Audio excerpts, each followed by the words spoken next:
Okay, so for today's reading, I'm going to talk for a few minutes before I jump into it about the nature of healing. Now, this book can get really heavy in its language a bit. It brings up things like salvation and miraculous healing. And the interesting thing is, first, let's just dissect for a moment. This book is speaking about what? That your mind is split, and that you basically have two parts, that you have sort of a spiritual, non-physical part, which this particular course calls the Holy Spirit, and you have a physically focused sort of part that's very invested in this world, thinks it's a body, and is a bit lost in a dream, which is your ego self. Now, that is completely the same, really, as most other spiritual studies. Most spiritual studies have two parts of you. Abraham, if you would listen to Esther, Abraham Hicks has your inner being, which is your non-physically focused part. Then you have your physically focused part. It doesn't use heavy language like ego, but all of the other studies pretty much of this type of sort of thought, awakening human consciousness type of theories have an ego. It's very common. Alan Watts talks about it, Hinduism, Buddhism. Anything you're going to go into is going to have something that has sort of this separated physical part of you that isn't that productive. And this course is definitely talking about a dream, but that's not that weird. Hinduism, or the original in Indian Vedanta, talks about this being a dance of Leela and Maya, and Leela is play and Maya is illusion or dream. So it's back from the very beginning, like Hinduism is really the oldest faith or religion, is saying that this is sort of a dance, that this is a dream world where God is forgetting who he is and playing with himself, essentially. This course can sound a little more serious, that something's going on here where we've kind of forgotten who we are and we want out, but it depends if you want to get that serious with it. I think it still has great insight. Sometimes I think its level of seriousness and heaviness of the language is who it came through. Abraham speaks through Esther Hicks, and she's very positive and light, and will often say Esther was sort of the best person we found, or the most open with the least resistance to speak through. And so because when spirit is speaking, or non-physical is speaking to physical, it's offering sort of vibrational blocks of thought that have to be translated. Who's translating it on the physical side is going to make a big difference. And this was translated by psychiatrists from Columbia. I'm not going to say they're probably super educated, lots of big words, and perhaps a bit of a negative take on everything. And so that's going to end up a bit in the translation. So I think it's important that we lighten it up a little bit. It doesn't take away from its truth.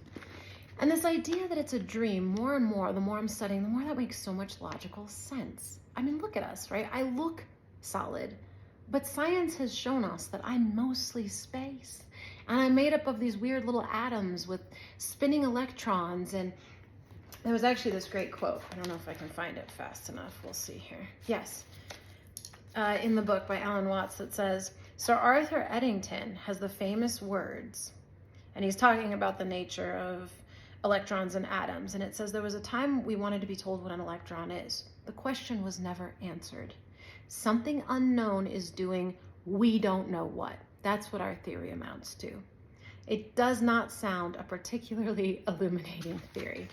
And sometimes I think we have this idea that science now has it all figured out, but it's really still there. There's still something weird that we're mostly space. And vibration, we're well aware that everything is vibration, and our senses are what's translating it into sort of objects and feelings of solid, heat, smell. Everything that we're experiencing is really vibration. If I were really not in a dream and this was very solid experience, I'd be made of something solid, right? I'd really be an independent agent in the world. But more and more, especially with vibration, we're finding we're part of our environment. You can't describe me without my environment. If you were to take me as an organism and stick me underwater, I'm going to behave a lot differently, because that's not my natural environment. But you would have to include my environment as part of describing me as the organism in order to explain me.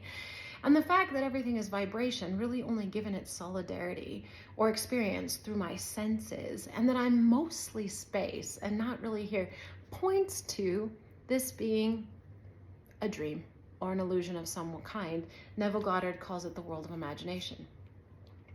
But we don't have that conversation very much. We still kind of want to believe it's a real serious physical reality. Well, if it's a dream, then it makes a lot of sense why I would be able to create my own reality here, because I'm creating my dreams, right? So when I'm having a dream, it's based on what's going on in my head. It might be more fragmented. Obviously, this is a different type, a more solid dream than the ones we have when we sleep. But it would still make a lot of sense why my mind is in control of a lot of things and why I would be creating my reality with my thoughts and feelings as a vibration that I'm outputting and affecting my environment and that around me. So today's reading, I'm going to start it with the healing example, and you'll hear in here that it's going to talk about healing my mind to heal others. And when you're talking about what I'm talking about here, if this is a dream, it would make a lot of sense that my mind would need to be healed to change the sickness and death in the dream. Because really the problem with our dream is the sad things, the pain, the sickness, the death, the war, right? Those are a real downer, let's be honest. Really bums me out. So if God didn't create those things, then that's the portion of the dream that's really the nightmare and would require healing in my own mind. And that sounds a lot more sensible to me, that healing is done by healing my mind because it's a dream, than like some God power. Jesus was just saying, there, you're healed, you're healed, you're healed. That makes it a very different type of healing and miracle to believe in. And unfortunately, that's what we've done with Jesus. We've made him an idol, not an ideal. But I was reading this the other day, and then I picked up a Neville Goddard book I have, and oh my gosh, it said almost the exact same thing. So I wanted to go ahead and share it here, and then I'll read that. So here we go. It says, the only way to heal is to be healed. The miracle extends without your help, but you are needed so that it can begin. Accept the miracle of healing, and it will go forth because of what it is. It is its nature to extend itself the instant it is born, and it is born the instant it is offered and received.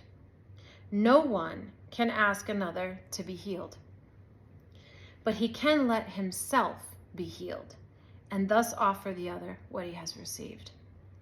Who can bestow upon another what he does not have? And who can share what he denies himself? The Holy Spirit speaks to you. He does not speak to someone else. Yet by your listening, his voice extends because you have accepted what he said. Health is witness unto health. As long as it is unattested, it remains without conviction. Only when it has been demonstrated is it proved and must provide a witness that compels belief. No one is healed through double messages. If you wish only to be healed, you heal. Your single purpose makes this possible, but if you are afraid of healing, then it cannot come through you. The only thing that is required for a healing is a lack of fear. The fearful are not healed and cannot heal. And using this tool, real quick, just a quick check-in on the emotional guidance scale as it comes through from Abraham. You can see fear is down here on the emotional guidance scale. So it makes sense in a vibrational dream world if you can get there. And like I said, most forms of spirituality, certainly all the ones I'm reading, are repeating the same kind of thing, just in a different language. It would make sense why there's no power down here. Sickness, death is down here. And you got to get up here in order to be truly healed. And up here is where you're going to have a lack of fear. This does not mean the conflict must be gone forever from your mind to heal. For if it were, there would be no need for healing then. But it does mean, if only for an instant, you love without attack. An instant is sufficient. Miracles wait not on time. There is no sadness where a miracle has come to heal. And nothing more than just one instant of your love without attack is necessary that all this occurs. In that one instant, you are healed, and in that single instant is all healing done.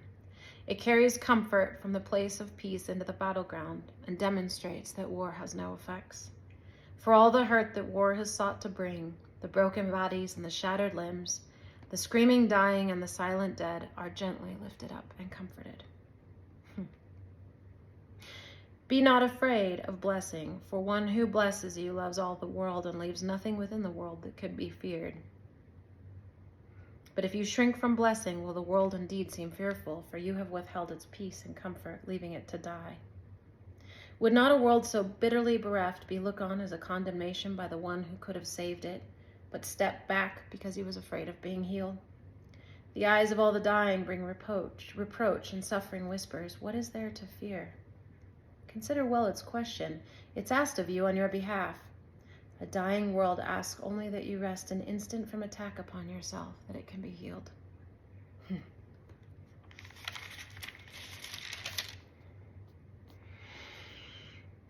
Healing replaces suffering. Who looks on one cannot perceive the other, for they cannot both be there. And what you see, the world will witness and will witness to. Thus is your healing everything the world requires that it may be healed. It needs one lesson that has been perfectly learned.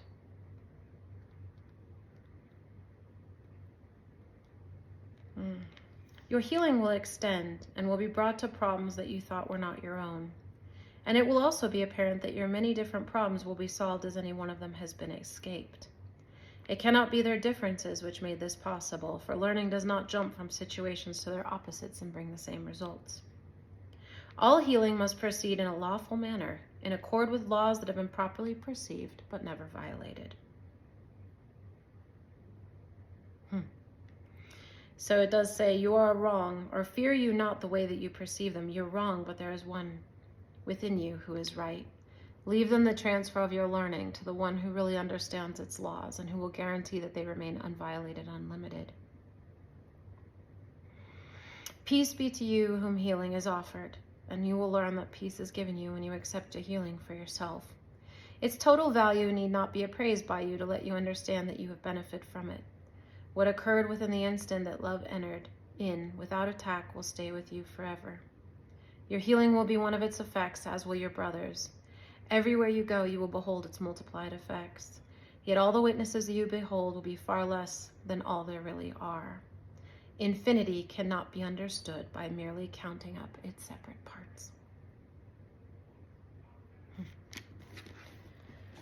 I mean, I don't know. It sounds big, but it's also very exciting. I've always been interested in divine healing, which is a little strange, but I've always sort of felt that it's possible in some way. And then this course came to me and I was like, Mwah.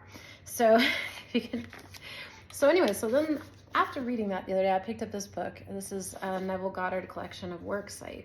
Had never even heard of him a few weeks ago, maybe a month or two ago. And suddenly he popped up on my algorithm on YouTube and I ordered his books. I haven't been able to get enough. He's sort of you create a thought with your own reality. You create your own reality with your thoughts. He believed that the Bible was an allegory for mental evolution, and that the Father was in between, like was the imagination in your head in the Trinity. Your physical body was the Son, and the Holy Spirit was your non-physical sort of portion that you could use to create through your imagination. And he did a lot of that through deep meditation, which he gives examples of how to do. I've started doing it. I'll let you know how it goes. I'm visualizing a few things in meditation that way. But anyway, I'm just going to read a little bit of this chapter because it's amazing. It's so unrelated to that material, but you'll see. It says, no one, this is chapter 4 from his book Out of This World, no one to change but self. The ideal we serve and strive to attain can never be evolved from us were it not potentially involved in our nature. It's now my purpose to retell and to emphasize an experience of mine printed by me 2 years ago. So these are quotes basically from his The Search, which he printed. He called it the Search, which will help to understand the operation of the law of consciousness and show us we have no one to change but self. Once in an idle interval at sea, I meditated on the perfect state and wondered what I would be were I of too pure eyes to behold inequity, if to me all things were pure and were I without condemnation. As I became lost in this fiery brooding, I found myself lifted above the dark environment of the senses.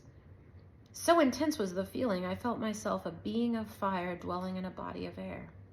Voices as from a heavenly chorus with the exaltation of those who had been conquerors in a conflict with death were singing, "He is risen, he is risen." And I knew they were talking about me. Then I seemed to be walking in the night. I soon came upon a scene that might have been the ancient pool of Bethesda, for in this place lay a great multitude of impotent folk, blind, halt, withered, waiting not for the moving of the waters of tradition, but waiting for me. As I came near, without thought or effort on my part, they were, one after the other, molded as by the magician of the beautiful. Eyes, hands, feet, all missing members were drawn from some invisible reservoir and molded in harmony with the perfection which I felt springing within me. When all were made perfect, the chorus exulted, "It is finished." Then the scene dissolved and I awoke. I know the vision was the result of my intense meditation upon the idea of perfection, for my meditations invariably bring about union with the state contemplated. I had been so completely absorbed within the idea that for a while I had become what I contemplated. And the high purpose with which I had for the moment identified myself drew the companionship of high things and fashioned the vision in harmony with my inner nature.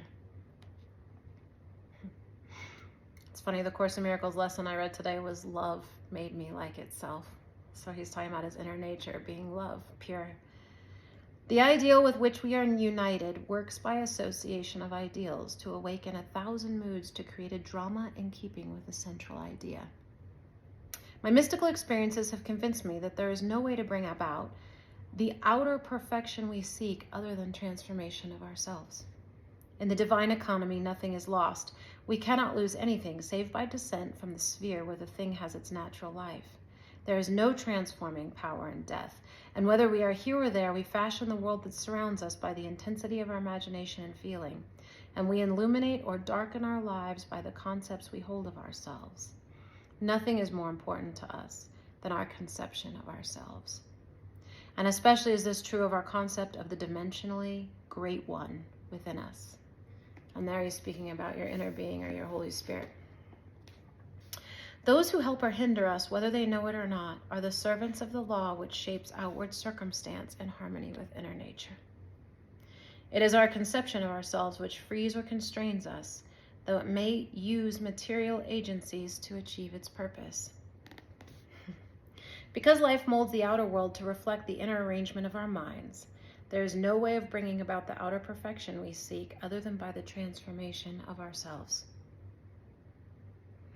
No help cometh from without. The hills to which we lift our eyes are those of an inner range. It is thus to our own consciousness that we must turn as to the only reality, the only foundation in which all phenomena can be explained. We can rely absolutely on the justice of this law to give us only that which is of the nature of ourselves. To attempt to change the world before we change our concept of ourselves is to struggle against the nature of beings, the nature of things. There can be no outer change until there is first an inner change, as within, so without. I'm not advocating philosophical indifference when I suggest that we should imagine ourselves as already that which we want to be, living in a mental atmosphere of greatness, rather than using physical means and arguments to bring about the desired change. Everything we do, unaccompanied by a change of consciousness, is but futile readjustment of surfaces. However we toil or struggle, we can receive no more than our assumptions affirm. To protest against anything which happens to us is to protest against the law of our being and our rulership over our own destiny. The circumstances of my life are too closely related to my conception of myself not to have been formed by my own spirit from some dimensionally larger storehouse of my being. If there is pain to me in these happenings, I should look within myself for the cause, for I am moved here and there and made to live in a world in harmony with my concept of myself. Intense meditation brings about a union with the state contemplated, and during this union we see visions, have experiences, and behave in keeping with our change of consciousness. This shows us that a transformation of consciousness will result in a change of environment and behavior.